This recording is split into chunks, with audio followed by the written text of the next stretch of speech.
Une boîte de nuit qui ressemble à une villa pour milliardaires. Limousine, créature de rêve et robe du soir pour tout le monde. C'est une des grandes fêtes de Marbella. La ville attire une clientèle classique, mais aussi des personnages extravagants, comme Marie-Claire. Hola, ¿qué tal?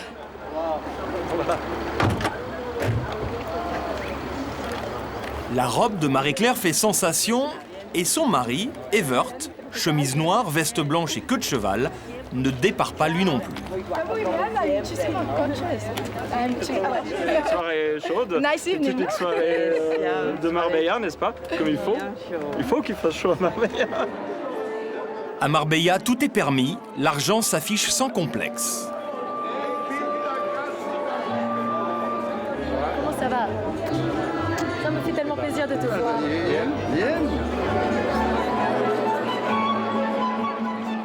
Tous les goûts s'entremêlent. Un dîner aux chandelles façon grand siècle et des parures clinquantes, depuis la grosse bague au sac à main 100% cristal. Une ambiance qui fait la joie des derniers arrivés, les nouveaux Russes. La fête russe, c'est la meilleure fête de Marbella.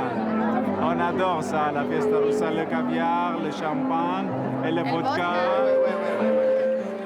Voilà pour la face connue de Marbella. Mais il y en a une autre que les guides touristiques se gardent bien de dévoiler. Celle des trafics de drogue, dont la ville est une des plaques tournantes.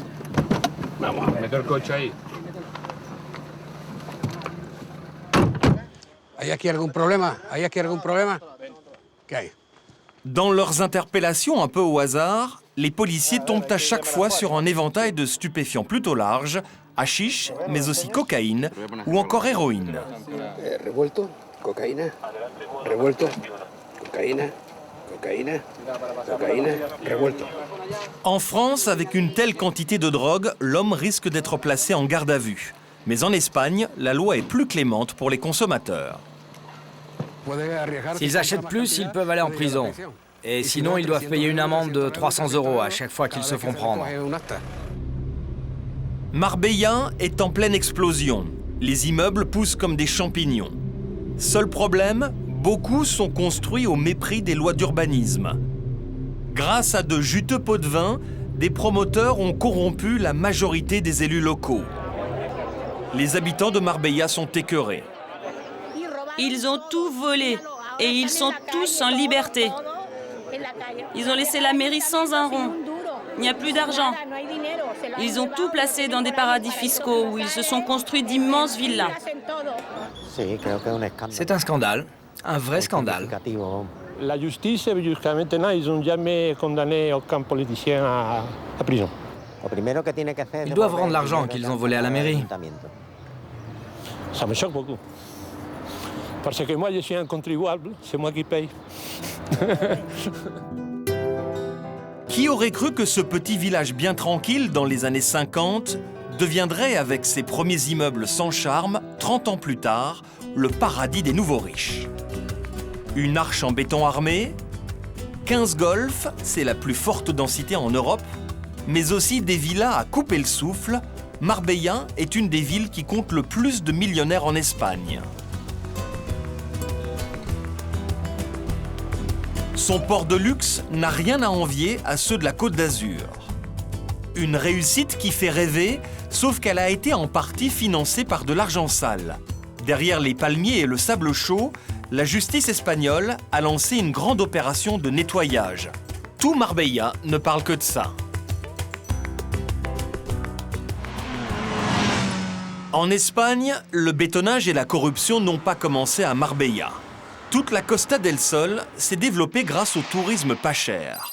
Comme ici, à Torremolinos, 40 km plus à l'est. Cette station balnéaire s'est spécialisée dans les hôtels-clubs. Ils sont légion et proposent des semaines à partir de 500 € par personne, tout compris.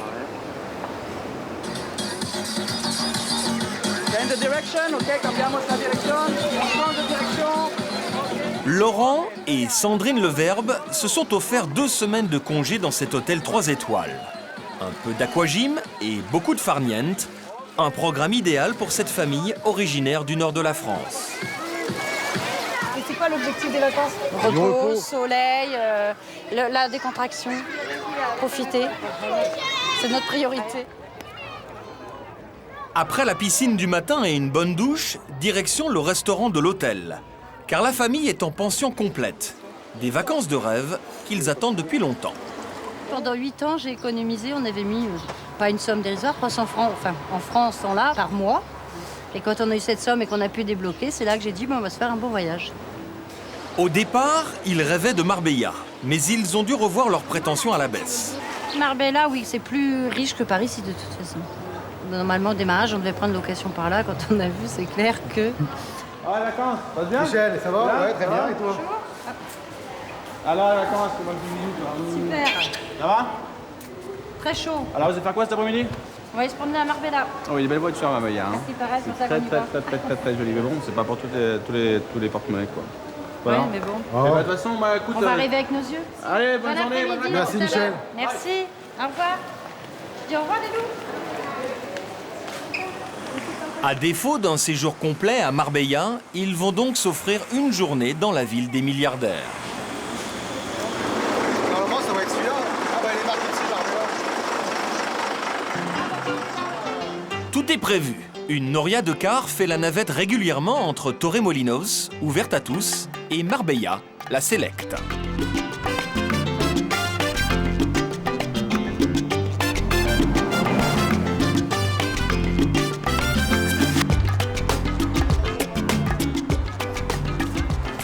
Allez, viens, on va aller voir les beaux bateaux. La petite famille arrive enfin à Puerto Banús, le port de luxe de Marbella. Regarde un peu. Waouh. Regarde, Cindy. Combien? Juste avant, là. Combien, Milly? On veut tous les voir, quand même. Alors c'est quoi vos premières impressions là quand vous voyez ces bateaux? Ils ont de la chance. Ah, c'est génial, c'est beau. Franchement, c'est la première fois que j'en vois des si gros, c'est... Oh. J'ai plus de mots. Oh. Ah non, franchement, c'est fou. Ce petit, là, c'est peut-être le prix de ta maison. Il Et faut encore, plus cher. je suis sûre qu'il est plus cher. Ils découvrent un deuxième Saint-Tropez et ne s'attendaient pas à voir un tel étalage de richesse en Espagne. C'est de la folie. De la folie. C'est dommage, c'est qu'il y en a toujours pour la grande classe et jamais pour les petits. Tant mieux pour ceux-là qui peuvent se les payer. Tant pis pour nous. Hein. Et ils ne sont pas au bout de leur surprise. Au passage, un petit coup d'œil au prix des yachts en vente. 370 millions. Jusqu'à ma retraite, il faut que je travaille là. Il n'y a pas de grille. Marbella est bien trop cher pour la famille Levergne. La clientèle typique de la ville, nous l'avons croisée un peu plus loin au cours d'une feria. Ces fêtes typiquement espagnoles qui ont lieu en pleine rue.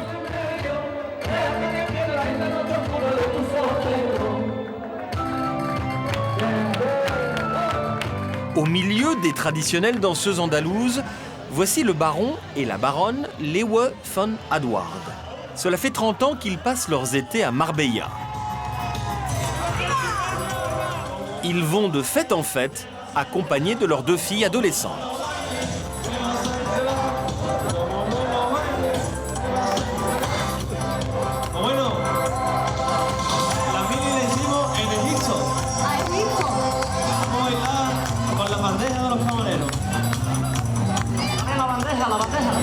Qu'est-ce qui vous plaît à Marbella alors?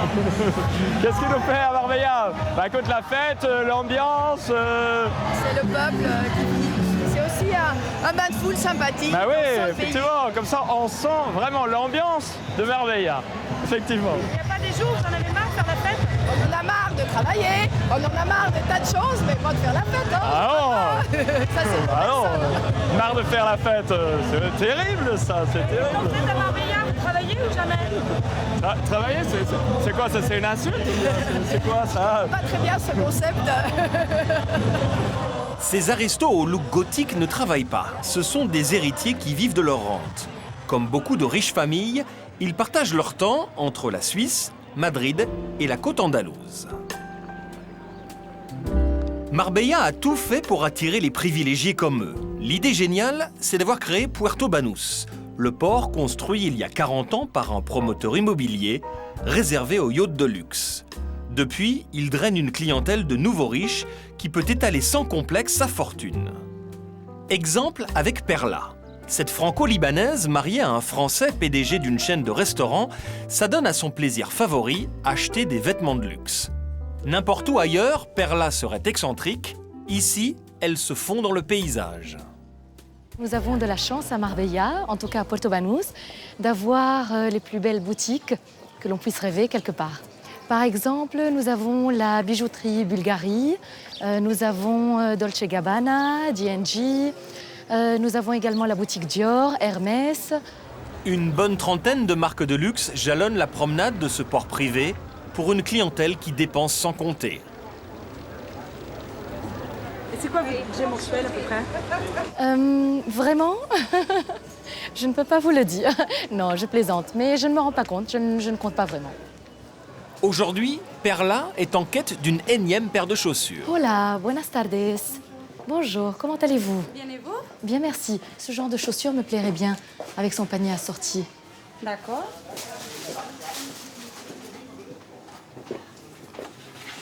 Comment va la taille? Je pense que la taille va très bien et elles ont l'air très confortables, comme j'aime. Très joli. Un confort à prix fort, 455 € la paire. Je vais vous montrer aussi le prix sac. Oui, s'il vous plaît. Voilà. 630 € le panier assorti. Merci, c'est merveilleux. Un total de 1085 € pour l'ensemble. Mais sur le port, le prix n'a aucune importance. Elles viennent, elles ont un coup de foudre et puis elles vous demandent le prix au final, mais en général, elles ne regardent pas, elles ne demandent pas. Parce qu'elles sont habituées, elles savent très bien que ça va être à partir de 400 €. Moins cher, elles n'ont pas l'habitude, je crois.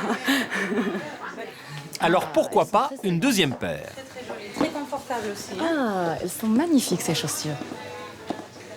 Ah, j'aimerais bien voir peut-être ce sac. J'allais vous le proposer. Oui, merci. Vraiment très, très joli. 1250 € pour ce sac de marque anglaise. Vraiment pas facile à porter. C'est pas très discret comme sac. À Marbella, vous passez plus inaperçu avec un sac comme ça que si vous avez un sac normal. Absolument. Parce que c'est plus... Tout à fait. Exactement, non? C'est On vrai. peut tout se permettre ici, en fait. On peut tout se permettre. Tout. Tout ce que vous ne faites pas ailleurs, vous le faites ici. Absolument. Je reviendrai, bien entendu. Plaisir, madame, au revoir. Au revoir. Gracias, hasta luego. C'est ce genre de clientèle qui a fait la fortune de la ville, même si l'argent qui coule à flot va finir par poser quelques problèmes. Le scandale viendra de l'incroyable boom immobilier, car les flambeurs de la Costa del Sol se sont tous offerts des villas hors normes. Cristina Zekeli règne depuis 30 ans sur l'immobilier de Marbella. Elle en connaît tous les secrets grâce aux 8 agences qu'elle possède en Espagne. Ses clients rêvent d'habiter sur les hauteurs de la ville, un peu à l'écart, avec vue imprenable sur la mer. Alors les promoteurs ont construit un domaine réservé aux plus fortunés, la Zagaleta. À l'entrée, il faut montrer patte blanche. Même Cristina, qui vient très souvent, doit décliner son identité. Ah, está ahí. Mi nombre es Cristina Zekeli. Sí. Qu'ils soient anglais, allemands, belges ou russes, tous jouent des coudes pour avoir leur demeure ici. Pas de villa à moins de 4 millions d'euros, mais la certitude de vivre entre soi sans être gêné par les voisins. Chaque propriété est aussi vaste qu'un hameau. Nous arrivons dans une villa que Cristina est chargée de vendre. À Marbella, le sport national, c'est de déménager tous les 2 ou 3 ans pour avoir le plaisir de se faire construire une nouvelle demeure. La propriétaire des lieux va se séparer de son bien, construit il y a seulement 3 ans. Elle est en plein divorce et ne souhaite donc pas être filmée. Bonjour. Contente de te voir. Oui, il y a Bonjour. longtemps.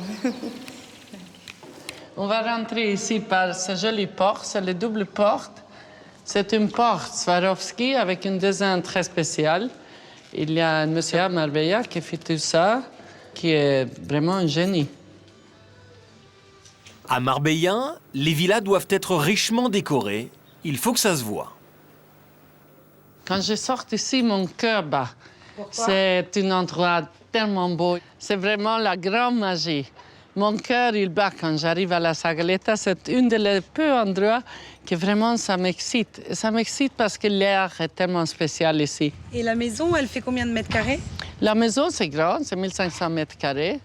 Il y a 5200 mètres carrés de parcelles et 1500 construites. Un minimum pour organiser les réceptions mondaines qui se déroulent ici chaque été.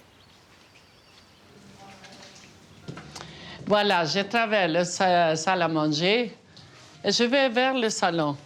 Et qu'est-ce qui est très bien fait ici, l'architecture est tout à fait en équilibre parce que tu as le grand salon ici et à chaque côté, tu as une salle. Là, tu as le petit salon et l'autre côté, tu as la salle à manger.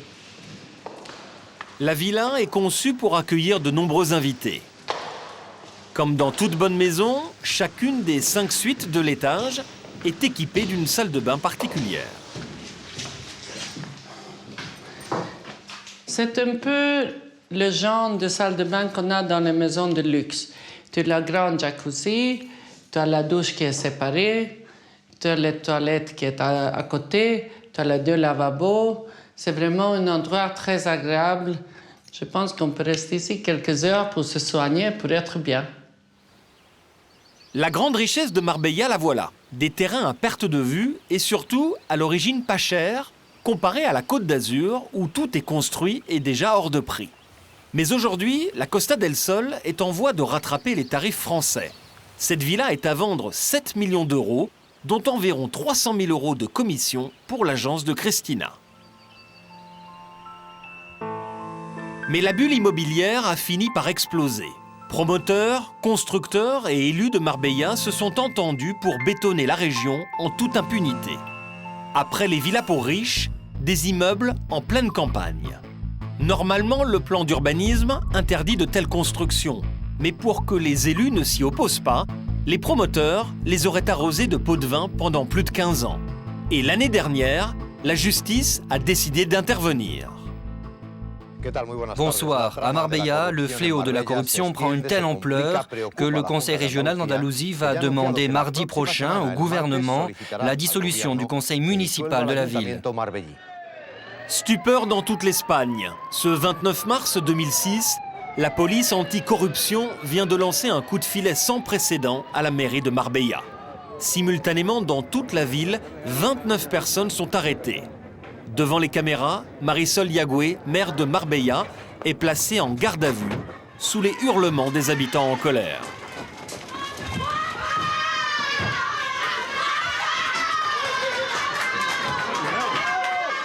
Derrière elle, c'est tout le conseil municipal qui est interpellé. La justice les soupçonne de malversation, de détournement de fonds publics, de trafic d'influence. 21 mai 2007, un an d'instruction plus tard, audience capitale au tribunal de Malaga.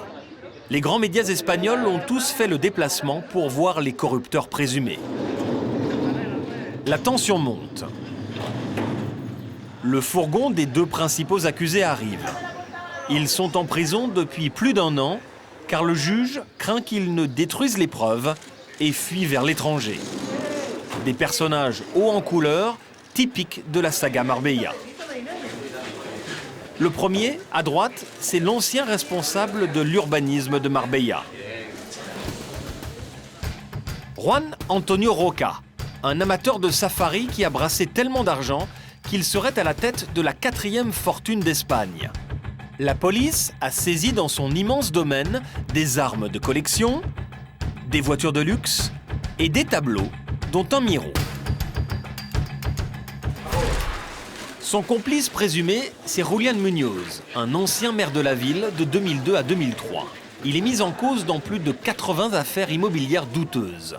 La plus spectaculaire, cet immeuble en plein cœur de la ville. Muñoz aurait multiplié par 50 sa surface constructible. De 2000 mètres carrés autorisés, il en aurait fait construire 98 000 et sur 9 étages au lieu de 4. Son parcours est incroyable. Muñoz a débuté comme serveur, puis il s'est fait élire à la mairie et subitement, il est devenu milliardaire. Mais coup de théâtre au tribunal. L'avocat de Roca, l'ex chargé de l'urbanisme, ne s'est même pas présenté à l'audience. Peut-être une stratégie pour gagner du temps. Les prévenus sont renvoyés en prison.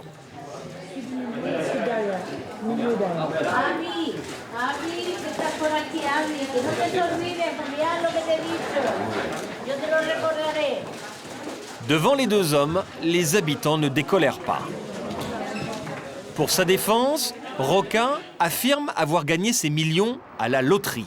Mais personne n'y croit, à commencer par les journalistes locaux.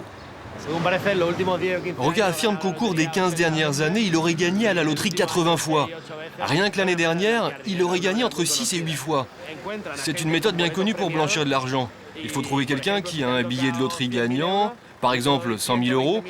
Celui qui a de l'argent sale lui rachète son billet 120 000 euros. Ainsi, il peut blanchir 100 000 euros. Personne ne peut croire que Roca a gagné à la loterie 80 fois en 15 ans. Impossible. Moi, je ne joue pas beaucoup, mais je n'ai jamais gagné. C'est Roca qui t'a pris ton billet. Ouais, c'est ça, ouais, c'est Roca qui l'a pris. Le procès est reporté. À la sortie de l'audience, qui n'aura duré que 10 minutes, l'avocate qui défend les contribuables est en colère. J'en ai par-dessus la tête de dénoncer les manques de moyens de la justice. La seule question qui compte, c'est à qui profitent tous ces dysfonctionnements. J'ai commandé ces lunettes parce qu'il y a vraiment de quoi se mettre en colère. Je suis fâchée. L'avocate n'hésite pas à faire de l'humour. Pour montrer qu'elle prend la mouche, elle arbore ses lunettes un peu spéciales. L'affaire prend de l'ampleur. Pas moins de 3 maires différents sont soupçonnés de corruption. Marisol Yagüe, qui était à la tête de la mairie au moment du coup de filet, a été remise en liberté contre une caution de 60 000 euros en attendant son procès. Pour son avocat, elle est victime d'un complot. Marisol Yagüe va mieux, elle se remet de son arrestation. Mais ce que je veux vous dire, c'est qu'elle n'est qu'une marionnette dans cette affaire. Je ne dis pas qu'elle a été manipulée par M. Roca, mais qu'elle a été victime du système qui régnait à la mairie à cette époque-là. L'avocate des contribuables lutte depuis des années contre ce système mafieux, mais elle semble fataliste. C'est comme ça la justice en Espagne. Elle ressemble plus à une justice africaine qu'européenne. C'est toujours comme ça. Si vous êtes un petit délinquant, la justice vous tombera dessus. Mais si vous êtes un délinquant en col blanc, les choses se passent autrement. Il faut qu'en Europe, les gens sachent qu'ici, tout a été permis.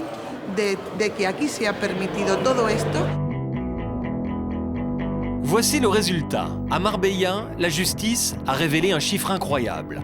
Un bâtiment sur 3 construit dans les 20 dernières années est illégal. Situé sur la plus grande artère de la ville, un des exemples les plus emblématiques de ce système de corruption, l'hôtel Senator. Ce building sans charme est l'un des chevaux de bataille de Javier Deluy, un écologiste militant qui a déposé de nombreuses plaintes en justice. Ce site est illégal? Oui, c'est 2 chantiers.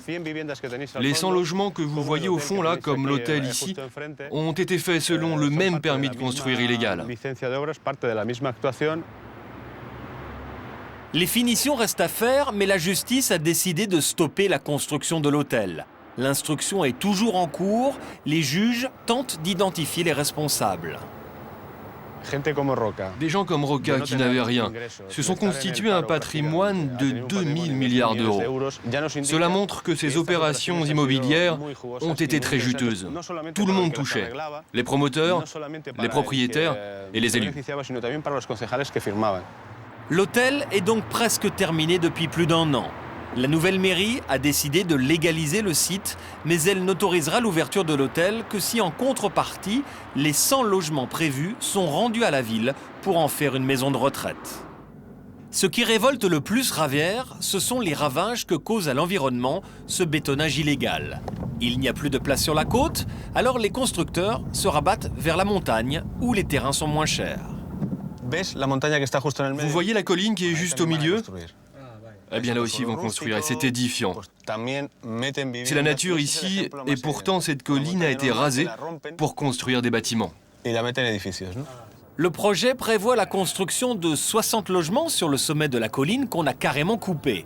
tous les verrous sautent dès qu'il y a un peu d'argent à faire. Les élus de Marbella sont irresponsables. Comment peuvent-ils laisser massacrer ainsi la nature en coupant carrément une colline? Le plus grave, c'est que ça va devenir une zone urbaine. Autre exemple édifiant, le Banana Beach. 3 immeubles de 10 étages bâtis sur la plage. Là-bas, vous avez le Banana Beach. Ce bâtiment est totalement illégal. Le sol n'a pas été viabilisé, il est bâti sur une zone verte et, plus grave, il est construit beaucoup trop près de la mer. 300 familles vivent au Banana Beach. Elles y ont acheté des appartements sans se douter qu'elles devenaient propriétaires de logements illégaux. Il y a 4 ans, Antonio et Elisa, 2 retraités, ont déboursé 180 000 € pour leurs 3 pièces de 60 mètres carrés. Depuis, ils vivent dans l'angoisse d'une décision de justice qui imposerait la destruction de la résidence. Nous, on a acheté normalement, on a acheté de bonne foi. Nous avons mis toutes nos économies de toute la vie dans cet appartement. Et il y a des problèmes maintenant. Au départ, l'affaire s'annonçait prometteuse. Immeuble sécurisé, les pieds dans l'eau et piscine privée. Mais depuis qu'il a été déclaré illégal, les appartements ne valent plus grand-chose et les promoteurs sont loin. L'argent est caché dans des paradis fiscaux et c'est nous les pauvres malheureux qu'on va jeter à la rue. Nous avons travaillé comme des nègres toute notre vie pour acheter un logement ici, dans notre pays, mourir ici et regardez maintenant. Je suis malade, c'est vrai, et il y a plein de retraités comme moi ici, victimes. Même les plus jeunes sont inquiets. Car ils ne sont pas tous seuls dans cette galère. Les 300 propriétaires ont le moral à zéro. Je suis malade, je vois un psychologue. Je souffre d'une dépression, j'ai perdu l'appétit, je n'arrive plus à dormir. En fait, je vis parce qu'il faut bien que je vive. Ces propriétaires ne peuvent même pas vendre leurs biens immobiliers, mais ils n'ont pas l'intention de payer les pots cassés. En fait, la justice a pris Marbella comme bouc émissaire et veut en faire un exemple pour tout le pays. Dans toutes les mairies en Espagne, c'est pareil. Mais ils ont pris Marbella comme exemple. Jusqu'ici, on était sur la défensive, mais c'était une erreur. Maintenant, nous allons passer à l'attaque. Nous, on va prendre un avocat, et nous avons un avocat d'ailleurs, nous allons lutter, nous allons faire des manifestations, nous allons par tous les moyens éviter qu'on nous démolisse nos maisons. Regonflés par cette discussion, Antonio et Elisa espèrent pouvoir enfin prendre le temps de vivre. C'est quoi votre retraite rêvée alors? Eh bien, vivre ici tranquille à Banana Beach et pouvoir mourir en paix ici. Si on nous laisse tranquille, j'achèterai une canne à pêche et je pêcherai là, vous voyez. Je pêcherai là, au bord de la mer. Si on nous laisse tranquille. Le bétonnage lié à la corruption a aussi défiguré le littoral. Si les plages privées, refuges des nouveaux riches, sont soignées, les plages publiques, elles, ne font plus rêver. L'urbanisme galopant les a transformées en poubelles. C'est sur ce terrain que l'avocate qui s'est attaquée aux anciens élus Roca et Muñoz a décidé de poursuivre le combat. L'Espagne a fait le choix d'un tourisme de qualité. On vend le soleil et les plages, mais c'est un mensonge, une escroquerie. Regardez nos plages. Le réseau d'assainissement de la ville arrive ici. Imaginez ce qui se produit quand ce tuyau se brise dans l'eau, en particulier en hiver, quand les fortes vagues parviennent à tout casser. Alors il faut le dire clairement, la merde se déverse directement dans la mer. Mais à Marbella, même ce littoral abîmé vaut de l'or. Par exemple, cette villa, construite sur ce coin de plage pourtant peu soigné. Elle a été achetée par un des acteurs les plus en vue d'Hollywood, originaire du coin, Antonio Banderas. Seul problème, en lieu et place de cette magnifique propriété, le plan d'urbanisme de la ville avait prévu une station d'épuration. Mais c'est bien sûr moins glamour qu'une star américaine. Voilà pourquoi la plage publique est aussi sale.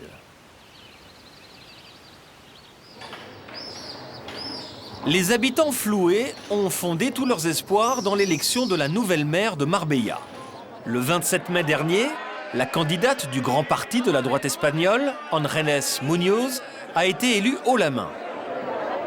Aujourd'hui, la population de la ville espère que cette femme de 52 ans parviendra enfin à enrayer la corruption.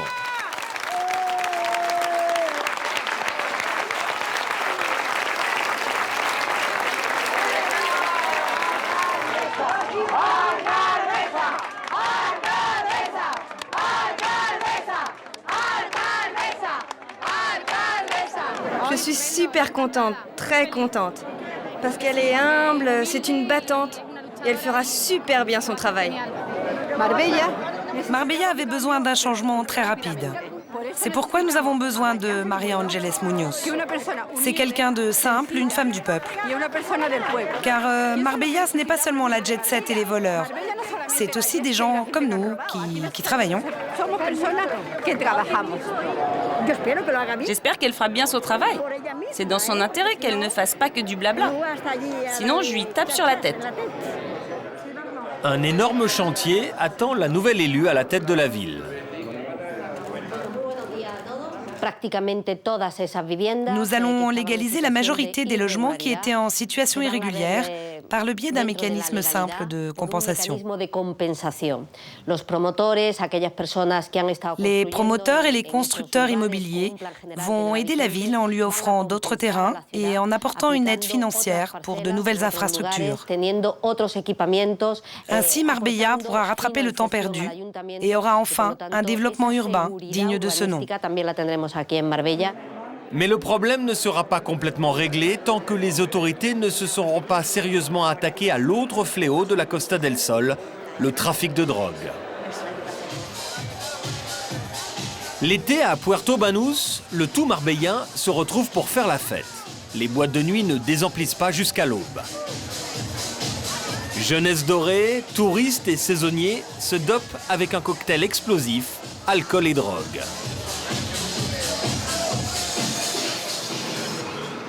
Au même moment, Juan et son équipe de policiers en civil quittent le commissariat principal pour faire une descente au port.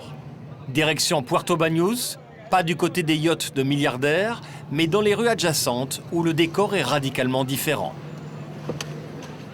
Cet inspecteur en chef traque les petits trafics qui ternissent l'image glamour de la ville.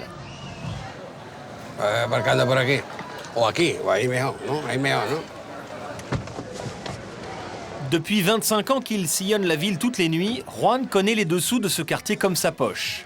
Avec ses collègues, ils entrent directement dans ce bar car ils savent que c'est un lieu de petit trafic. Hola. Bonsoir, c'est la police. Vous avez vos papiers, s'il vous plaît? Vous avez de la drogue sur vous? Non, non. Levez-vous, s'il vous plaît, et approchez-vous du billard. Les policiers vident les poches des clients. Regarde la petite poche aussi.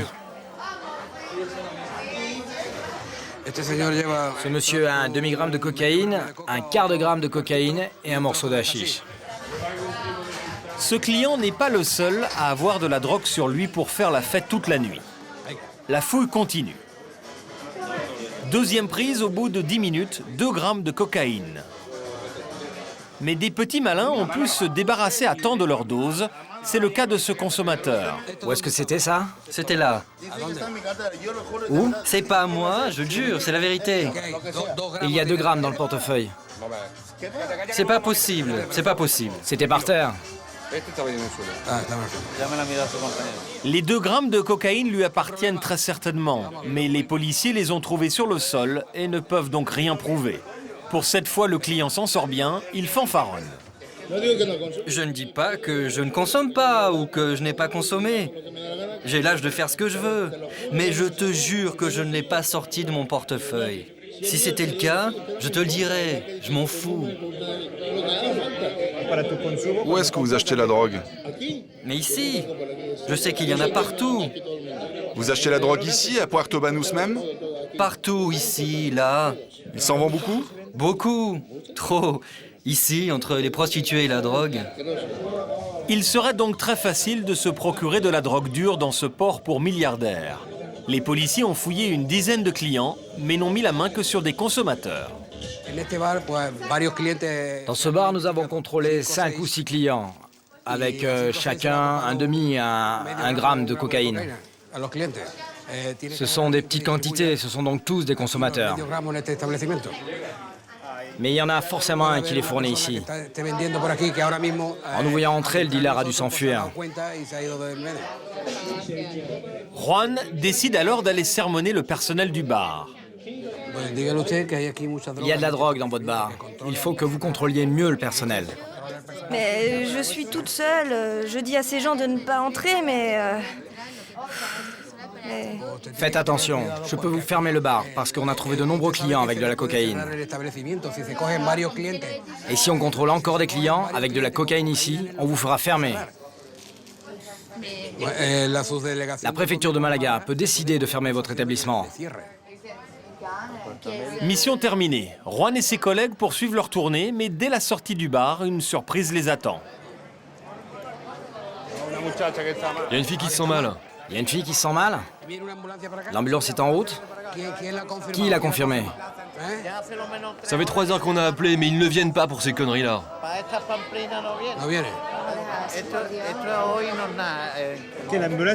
Mais les secours ne viennent pas? Non, ils ne viennent pas pour les comas éthyliques, car ils ont d'autres urgences plus importantes, comme les accidents de voiture. Il y a beaucoup de gens sous ici? Chaque week-end à Puerto Banús, 15 à 20 personnes boivent trop et finissent allongées par terre. Mais tout le monde s'en fout.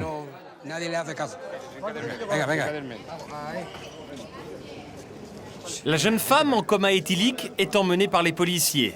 Ils la transportent dans la rue pour attendre les secours.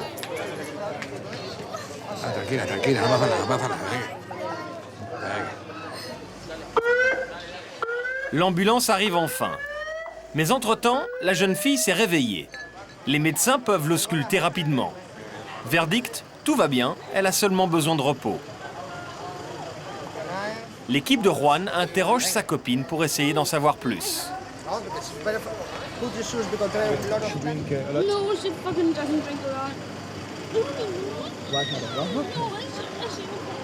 Is she okay? Of course it's okay. Okay. She's moving. She's not asleep.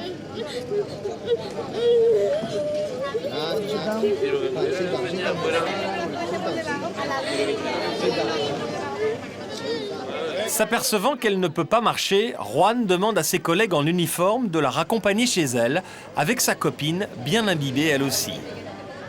Il est 5 heures du matin, Juan a fini sa tournée.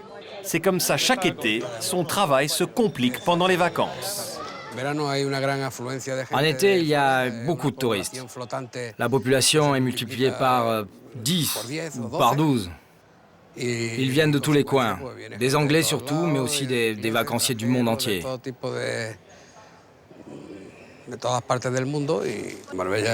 Marbella est une ville où il y a vraiment beaucoup de cocaïne. La demande est énorme.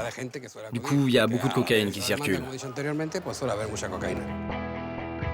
La Costa del Sol est plus que jamais la plaque tournante du trafic de cocaïne et de hashish. Et pour cause, le Maroc, plus gros producteur de cannabis au monde, n'est qu'à 17 km de la côte andalouse. Une distance ridicule que les trafiquants équipés de bateaux ultra rapides franchissent en moins de 10 minutes. Difficile pour la police de les rattraper. Mais il y a 2 ans, le gouvernement espagnol a doté les forces de l'ordre de nouveaux moyens pour déjouer les ruses des trafiquants de drogue de mieux en mieux organisés. La police nationale, comme la Guardia Civile, l'équivalent de notre gendarmerie, ont donc créé des unités spécialisées dans la lutte contre le crime organisé. À la direction de la Guardia Civile de Malaga, Geronimo pilote le centre de surveillance des côtes andalouses, chargé de repérer les trafiquants de drogue entre le Maroc et l'Espagne. Avec son équipe, il a modernisé le système. Des radars électroniques permettent de voir beaucoup plus loin que les traditionnelles jumelles. D'ici, on peut contrôler la totalité du littoral andalou. 266 km de côte qui vont de Grenade à Algeciras. Grâce à cet écran de contrôle, les opérateurs peuvent surveiller l'activité maritime. Voici les 3 stations de surveillance qui jalonnent la côte de la province de Malaga. La première station, c'est celle de Grenade. Une surveillance 24 heures sur 24. Chaque radar est équipé de 2 caméras, une de jour et une de nuit. Chacun de ces carrés jaunes représente les bateaux en mer. En temps réel, ce système nous donne des informations sur la vitesse et la direction du bateau. Un système ultramoderne qui a permis de lutter plus efficacement contre le trafic de drogue à grande échelle. Geronimo va nous décrypter l'un des derniers coups de filet réussis par la Guardia Civile. Ce sont les caméras à infrarouge du poste de contrôle qui ont permis d'identifier un bateau rempli de hashish. Ils ont pu repérer sa direction et deviner son point de chute. Le bateau se dirige vers son point de livraison, sur la côte d'Estepona. Nous avons décidé de ne pas arraisonner le bateau en mer, mais de l'attendre à terre pour arrêter les trafiquants et saisir la drogue. Le bateau arrive sur la plage et des hommes commencent à décharger les paquets.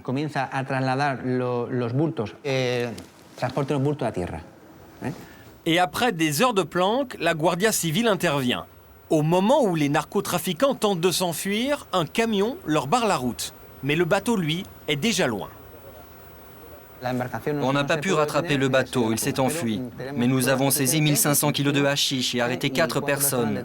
Les preuves étaient suffisantes pour les déférer devant un juge. Une prise qui n'a rien d'exceptionnel pour l'Espagne. En moyenne, les forces de l'ordre saisissent plus de 600 tonnes de cannabis par an.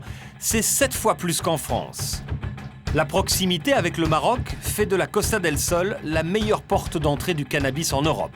Plus des 2/3 des saisies européennes ont lieu sur le sol espagnol. Lutte contre la drogue, mais aussi politique anticorruption, le climat est en train de changer à Marbella. Même les traditionnelles grandes fêtes s'en ressentent. Depuis 30 ans, c'est chez Olivia Valère, la reine de la nuit, que les Happy Few se lâchent. Et ce soir, elle donne une fête rock'n'roll. Tout le monde doit être déguisé. Olivia Valère donne le ton en revisitant le look Brigitte Bardot des années 60. Todo el mundo maravilloso. Qué guapos. Qué lindos todos. Olivia organise cette fête pour les 37 ans de mariage de Bob Duchovich, tout de blanc vêtu. Oh my God. Where were you when I was looking for you? How are you, my love? You look great. Ce riche homme d'affaires polonais n'hésite pas à claquer 50 000 € pour une soirée très fun. You don't come in here like this. No,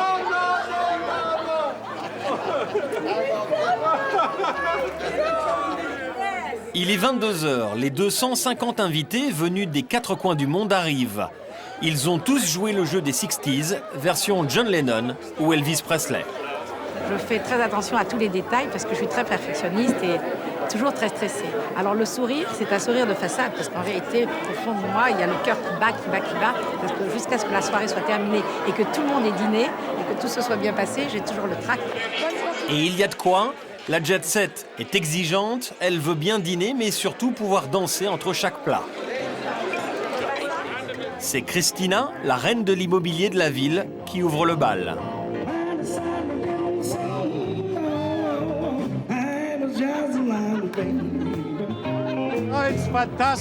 C'est fantastique. J'espère que tout le monde s'amuse autant que nous. La musique, c'est celle de notre génération. Je suis sûr que les gens adorent. Et même la famille Leeuwen van Adwaard, au grand complet, ne manque jamais une occasion de se faire remarquer. Ils se présentent à la fête avec 2 bonnes heures de retard, mais ils sont tous les 4 sur leur 31.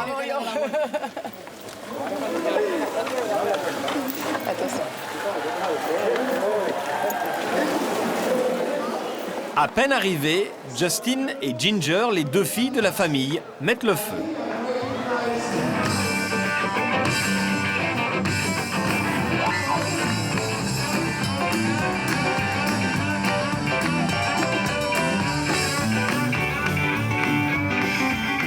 La fête bat son plein, tous les Elvis et toutes les Marilyn s'en donnent à cœur joie.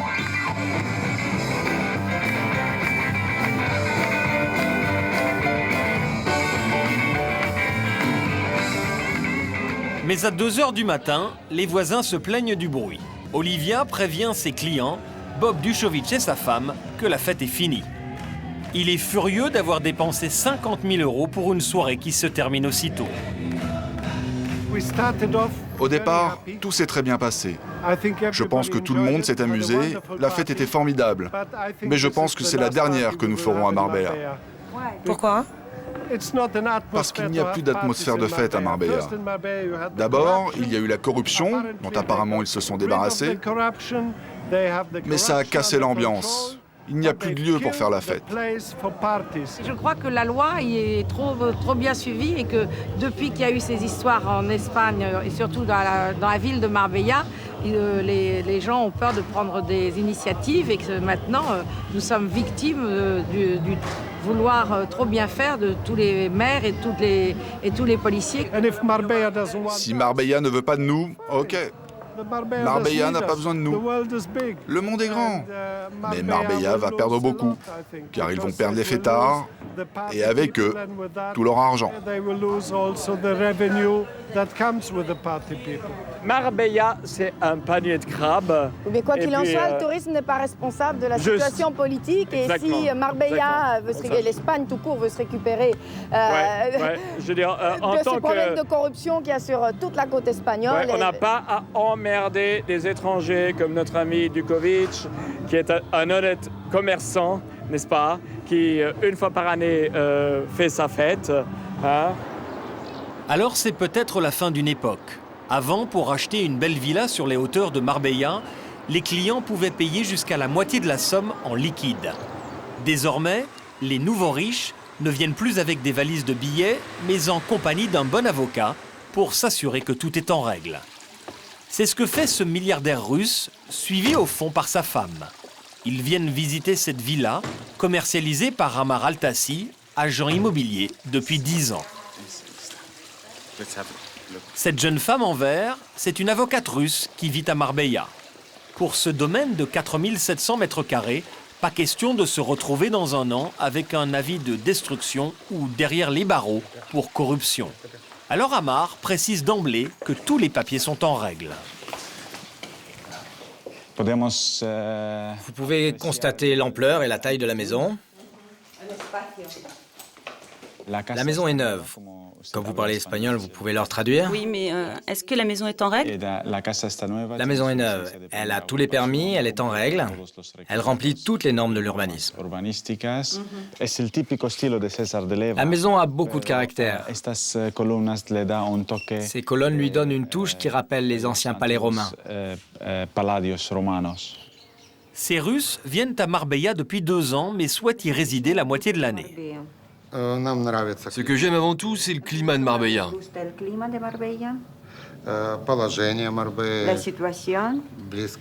Ensuite, c'est la proximité avec l'Afrique.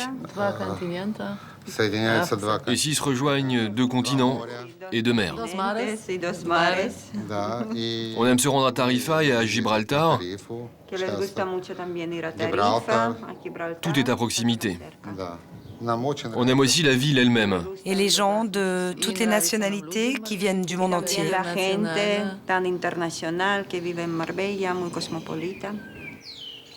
Le couple veut acheter à Marbella. Le style néo-romain de la maison correspond au goût des nouveaux Russes et pourtant, ils vont chipoter. Il y a 2 ans, Amar aurait vendu cette maison en claquant des doigts. Maintenant, il rame.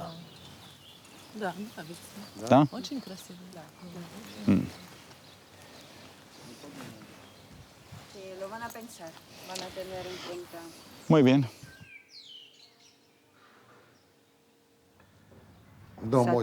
La maison est très jolie, mais il y a un gros problème. Il n'y a pas de vue sur la mer.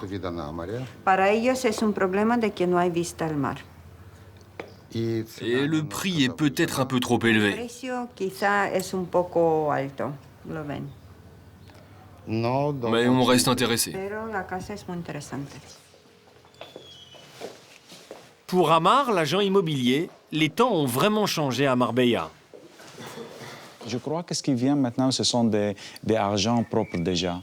Des argents propres, des argents qui viennent de travail, de vrai travail. Et c'est beaucoup plus difficile d'acheter avec de l'argent sale. Quand on vend une maison à 10 millions d'euros, l'agent immobilier doit être garant de la provenance des fonds de l'acheteur. D'autant plus qu'avec l'affaire de la mairie de Marbella, le business n'est plus ce qu'il était.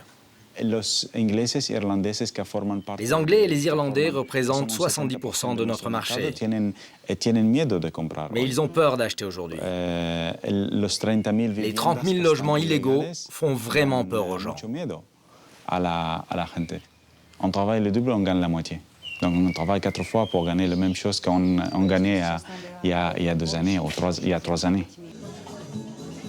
Alors Amar doit soigner d'autant plus ses clients. Pour vendre cette maison à 10 millions d'euros, il invite le couple de Russes dans la boîte de nuit la plus chic de la ville.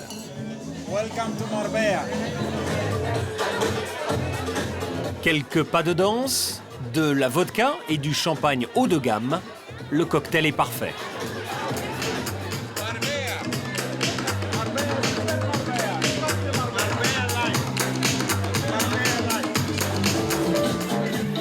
Amar a bien fait de leur en mettre plein la vue, ils feront affaire à la fin de l'été. Il faut dire que l'agent immobilier connaît bien les Russes. La belle blonde avec qui il danse, c'est sa femme. Elle s'appelle Elena et elle est née à Minsk, en Biélorussie.